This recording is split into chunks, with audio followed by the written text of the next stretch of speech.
Listen closely, it's 10:45 here in London and Big Ben is here to faithfully remind us. Mission in London and other parts of the world coming up next on this program.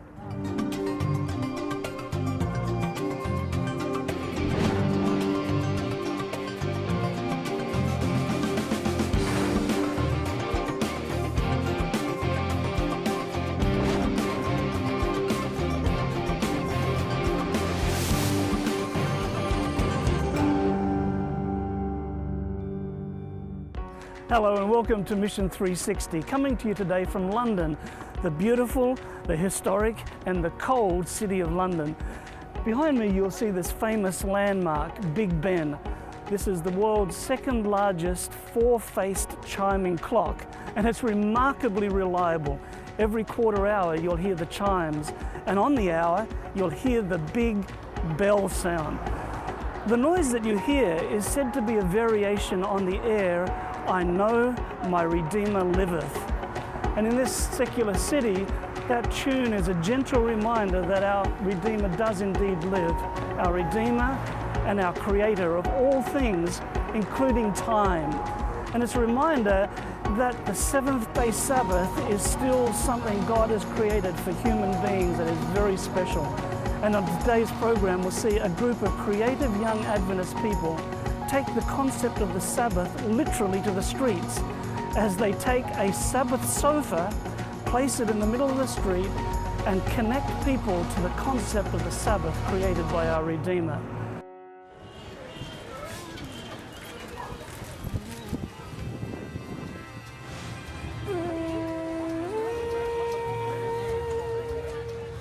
Kamla is a global mission pioneer in New Delhi, India.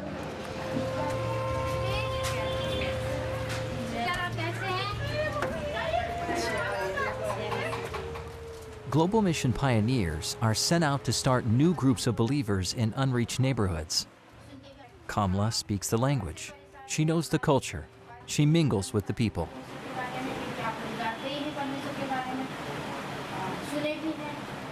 New Delhi is one of the most densely populated cities, with millions of people who don't know Jesus. This is a challenging area to spread the gospel. Over time, Kamla has made friends in her community. Her relationships have allowed her to share her Christian faith. By God's grace, people have been open to the gospel message and want to learn more about Jesus.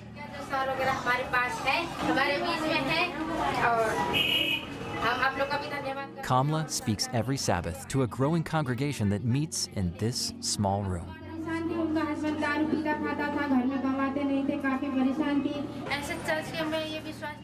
Initially, there was no organized group here. There were just some people scattered around here and there. I used to pray to the Lord to give me a congregation here. Slowly, people started coming to listen to the message that I presented. Kamla visits people in their homes to talk and get to know them. Through relationships and word of mouth, this group has grown from a small few to a crowded room. I take my children to school, and after that, I take some of the ladies from my congregation with me, and we go to different houses where the needs are. Maybe the need for prayer, the need for visitation, the need for conversation, because they are all feeling down. That's how I do it. I do small group meetings, visiting door to door, house to house, and that's how people enjoy the church here. One of the members who helps is Karishma. She came to know Jesus because of Kamla. Kamla visited Karishma's house regularly to talk. Karishma's mother had been sick in bed for 25 years with little hope for recovery. Since she was always home, she heard them talking about Jesus. Karishma's mother did not want her daughter to become a Christian. She warned her not to trust Kamla.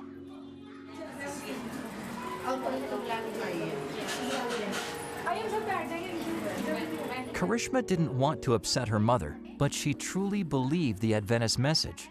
So she went against her mother's advice and was baptized. She prayed faithfully for her mother every day. Kamla continued to visit and began telling Karishma's mother of Jesus' healing power.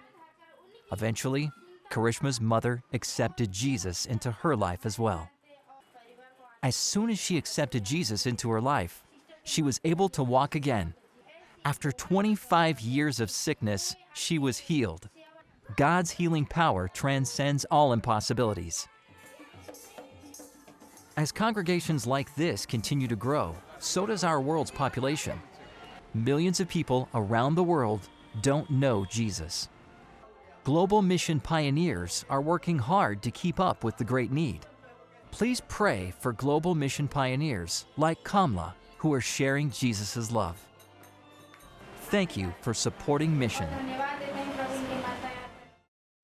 Well, it's a cold winter's day here in Watford, a suburb of London, and it's raining, so we're under a bridge, and I'm talking with Anna and Pastor Sam, and we are sitting on what is known as a Sabbath sofa.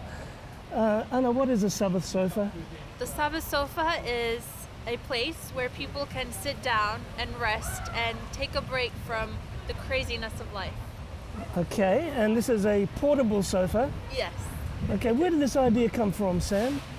Well, this idea originally came from a team of 3 pastors who put our minds together and see how can we be creative in expressing the principle of the Sabbath to everybody. And so we thought, why not place a random sofa in a busy area and invite people to come and sit down and just experience it for themselves, even in a small way. And we hope to inspire people that way. Okay, so where did you first trial it and what happened? Wow, it was in central London, in a busy area called Marble Arch.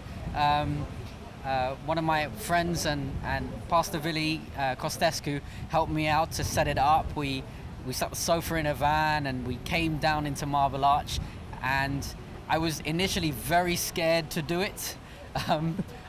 I thought people were going to reject me immediately. We plunked it down. There were people walking left, right, and center. And the first lady that came to sit down on the sofa was so receptive. I'm still in contact with her today. Is that right? So it's really, really, it's been such a blessing and an inspiration. Okay, now Anna, you've done this many times. Tell me about one of the experiences that you've had on the Sabbath sofa. I think the most incredible thing about this project is the relationships that we've been able to maintain with these people, even after such a long time. And so many people write to us on Facebook and share their experiences of the Sabbath. And that's the icing on the cake for us. That's why we're doing this. Yeah. And it really makes us happy. Well, I remember, what was it, last year or the year before, summer up in Wales, you invited me to trial the Sabbath sofa. It was under much happier circumstances where I wasn't freezing. Yep. But I was just amazed at how many people would stop and just sit down and just unload. They would start talking about their experiences. Now, you have something you say to these people about the Sabbath. What do you say? Well, first of all, the key to trying to engage people is, well, we connect and laugh and have a joke. Yeah.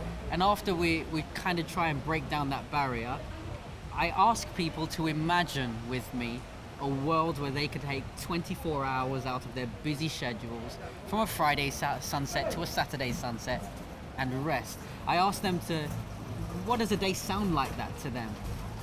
I have to be honest and say 100% of the responses that I get on this sofa, I kid you no lie, is that sounds amazing, that's wonderful. Oh, and people are just genuinely shocked about a concept like this, to the point that they feel, well, actually it sounds amazing, but not that feasible.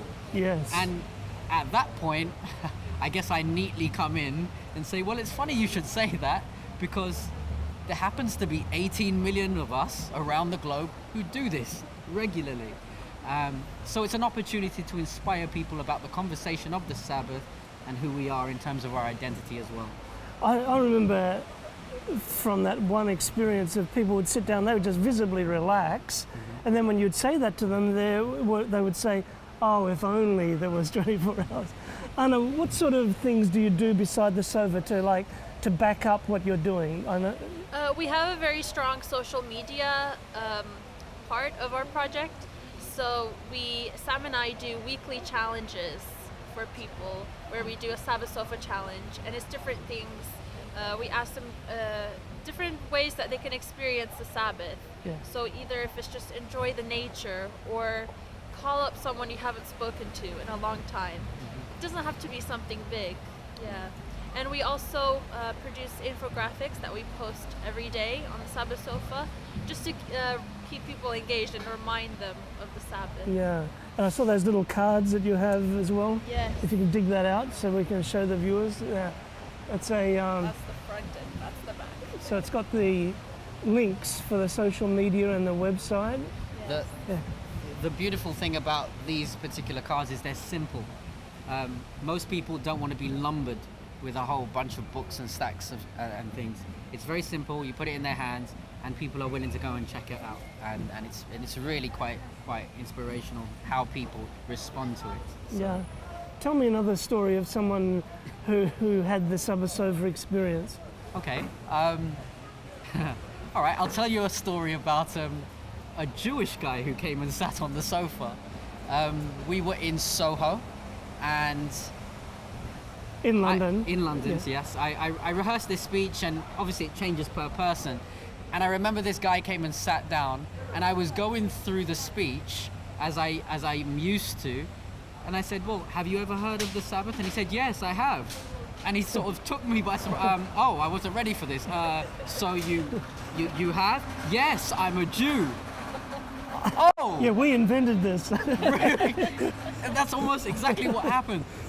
And so I had to change my whole spiel. I actually sat back on the sofa, I rested, and I asked him to teach me about the Sabbath. Yeah.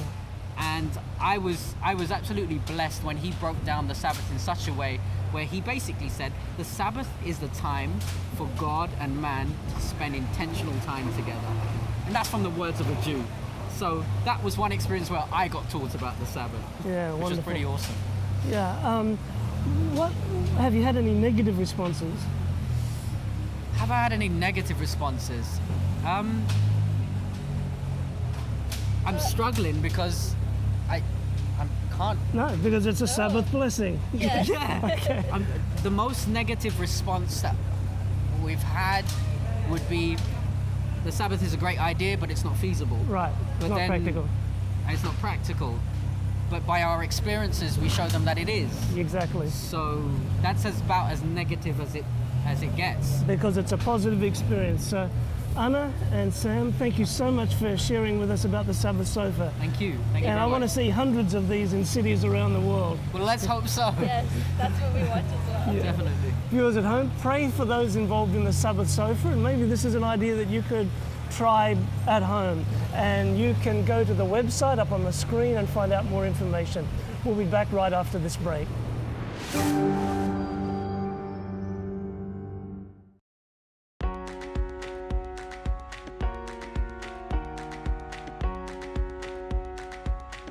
So behind me is Pastor Sam, a young pastor here in Britain, who is one of the people who came up with the idea of the Sabbath Sofa, which you can see here in the middle of the street.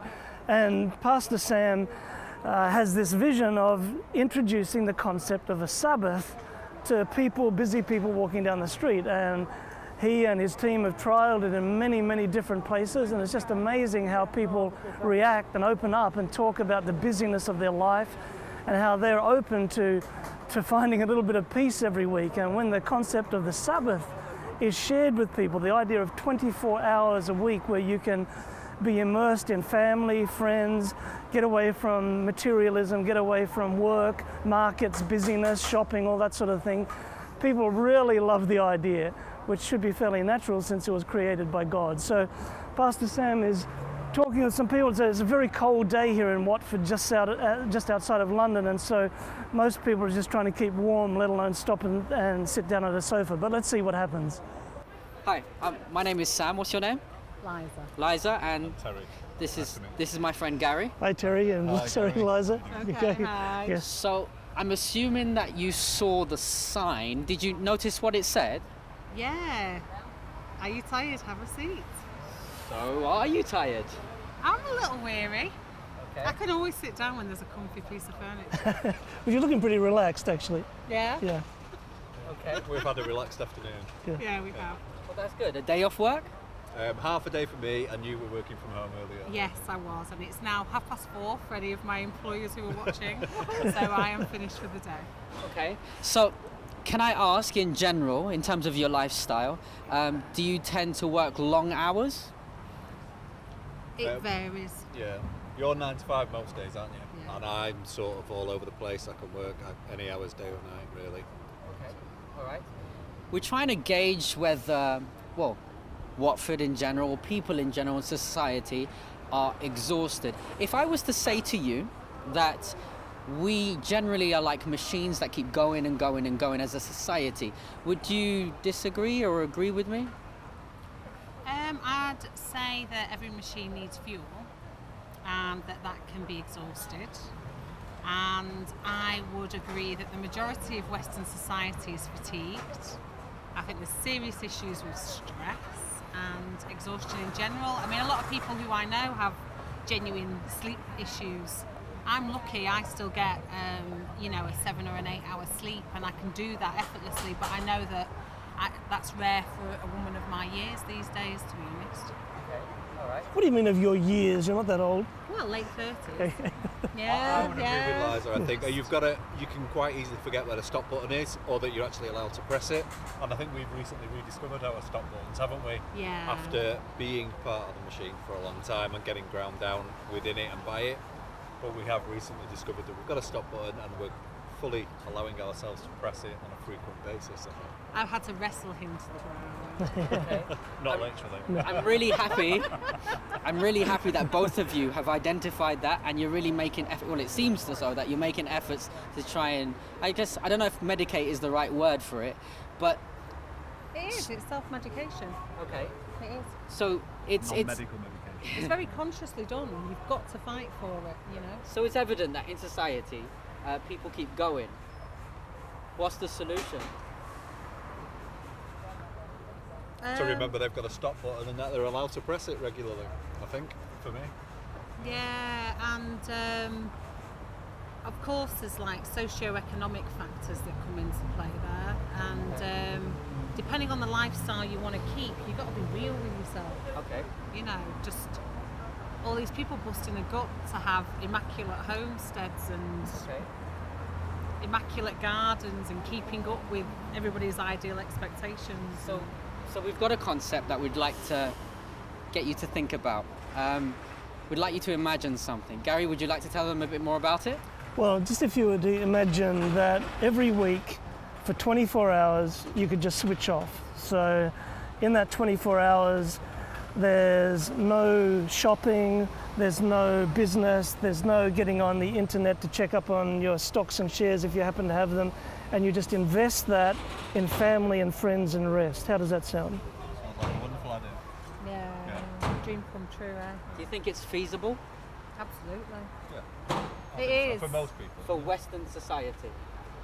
The way it functions at the moment, I think you get a lot of resistance. For individuals, I think it's feasible. To make businesses actually close for a specified 24 hours, I think you'd have your work cut out for you, because we very much have a 24/7 functionality, don't we, in many regards. But let's just say that we could possibly try and opt for something like this.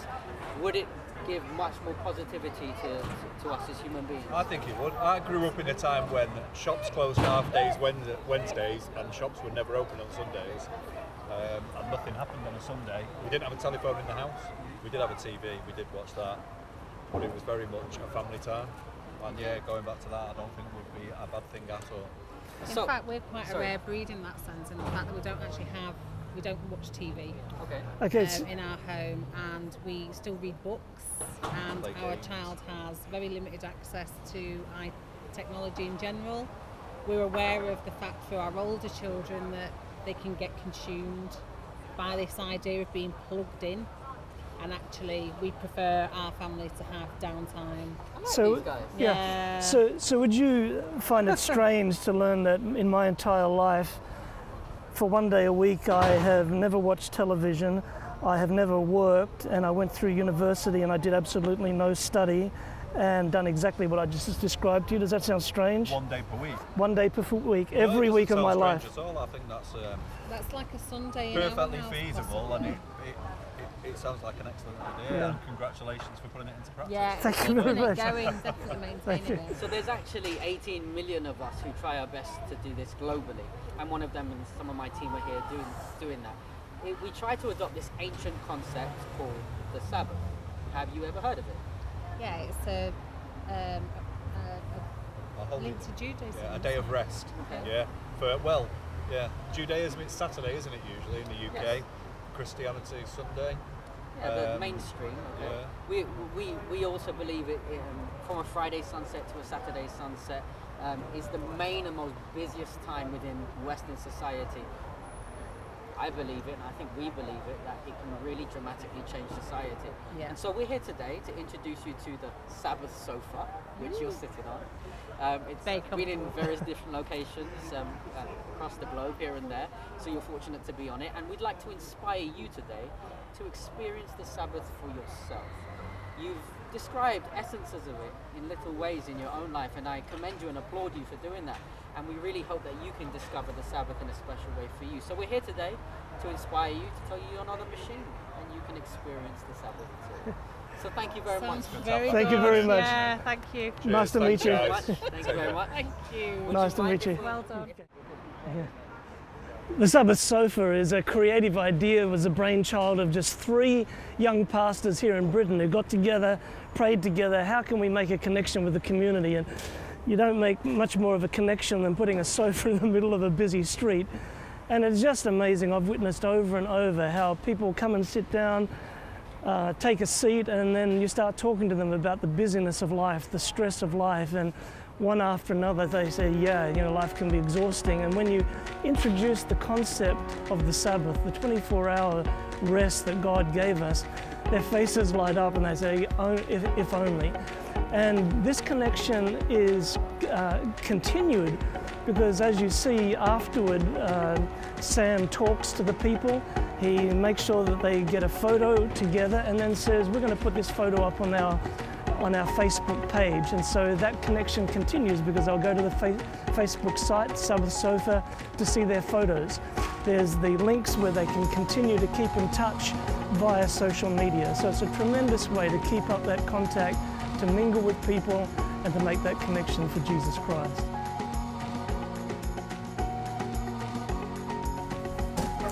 Next up, we travel to Nepal and we hear the story of how a man found Jesus through Adventist World Radio.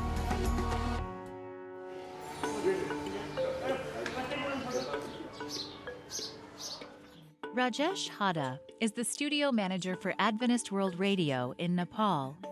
When he was younger, he had a strong interest in music, and one day he decided to take his interest to the next level. My family background is very musical, family environment, very musical. I used to sing a song, playing guitar with my father. Then my family suggested me, why don't you open your own studio? Rajesh took his family's suggestion to heart, and in 1996, he opened a studio in the capital city of Kathmandu. Right from the beginning, business was booming and Rajesh was very busy. One day, an Adventist World Radio worker came into his studio and asked if Rajesh could do some recording for their programs. At this point, he didn't know anything about Jesus, but he agreed to do the job anyway. आत्मसात गर्यौं अनि आफ्नो जीवनलाई परमेश्वरको इच्छा अनुसार छोड्दियौं भने हाम्रो जीवनमा आउने Over time, he was drawn to the music and to the sermons that played through his speakers all day. Rajesh decided to give his heart to Jesus because of the work he was doing. Ashish दिउन् amen Now he has a passion to reach the Nepali people. He knows that the people of Nepal are open to hearing the message. In content of Nepal, many stations are commercial. So if we put in the commercial radio station, then non-Christian also listens our program also. And many of the listeners will call in with requests. For prayer for them and also books, Bible. So they are very interested to such types of. So it is very effective. I think it's very effective. Families like Chinbadur and Bajuri came to know the gospel message through the radio broadcasts. This couple owns a small shop and farms to sustain themselves. A few years ago, their son was sick. They took him to the local healer, but the son's condition got worse, and he eventually died. They fell into deep depression until one day they heard encouraging words on the radio. They wrote down the number at the end of the broadcast and called every day to ask for prayer. The staff from Adventist World Radio eventually came to visit and bring encouragement. We can't read, so we learn more about Jesus by listening to the radio. In many cases, people cannot read or don't have access to Christian materials. The radio is their only opportunity to hear the gospel message. Yes, we want to learn more, and we want to live for Jesus. The radio is a powerful tool for reaching the unreached in all areas of the world. Workers like Rajesh dedicate their lives to God's mission. The result is that people throughout Nepal have the opportunity to hear the message and give their lives to Jesus. Please pray for the work being done in Nepal. Pray for workers like Rajesh, who play a key role in supporting this work. And thank you for your support of mission through Adventist World Radio.